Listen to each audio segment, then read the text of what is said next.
आगा राहुल्ला साहब का जो कल स्टेटमेंट आप जो जिक्र कर रहे हो, वो स्टेटमेंट आगा राहुल्ला साहब के ऊपर नहीं है, क्योंकि वहां काफी रश था, बड़ी आवाज थी, बड़ा शोर था। आप भी लोग वहीं थे और देखा था कितना शोर मचा हुआ था।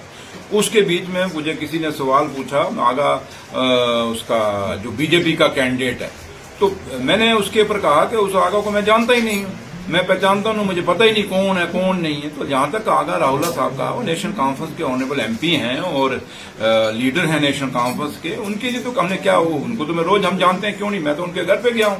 तो जहां तक ताल्लुक है, जो बीजेपी का है, कोई वो आगा को खड़ा किया हुआ है, मुझे नहीं पता कौन है कौन नहीं है, इसलिए उसके ऊपर मैंने ये बयान दिया। बाकी है कि अब मीडिया का काम है तोड़ मरोड़ के अपनी टीआरपी बढ़ानी, वो बढ़ाते रहे, मुझे उससे लेना देना नहीं। लेकिन जहां तक ताल्लुक है कौन क्या प्रोटेस्ट कर रहा है, मुझे उससे भी लेना देना नहीं। लेकिन जहां तक मेरा अपना ताल्लुक है, वो सच्चाई यही है कि जो बीजेपी का आगा जो कैंडिडेट खड़ा है, उसके ऊपर मैंने कहा था और कि भाई मैं उसको जानता नहीं और पहचानता नहीं, और सच्चाई भी यही है कि मैंने उसको आगे ना जाना है, ना पहचाना है, ना देखा है, न सुना है कौन नहीं है। और आगा राहुल्ला साहब दोनों मिलके ये नेशनल कॉन्फ्रेंस को ये सीट जिताएंगे और ये हमेशा नेशनल कॉन्फ्रेंस की सीट रही है। और ये क्योंकि आगा राहुल्ला साहब ऑनरेबल एमपी हैं और वहां के लीडर हैं और वहां उनका अपना असुद सूख है और पूरा जोर लगा के और नेशनल कॉन्फ्रेंस के कैंडिडेट को जिताएंगे, ये हमें पता है। और उन्हीं की लीडरशिप ने जिम्मेदारी भी लगाई है कि आपने पूरा आगा महमूद साहब को साथ होके पूरा इलेक्शन लड़ाना है और उनको जिताना है।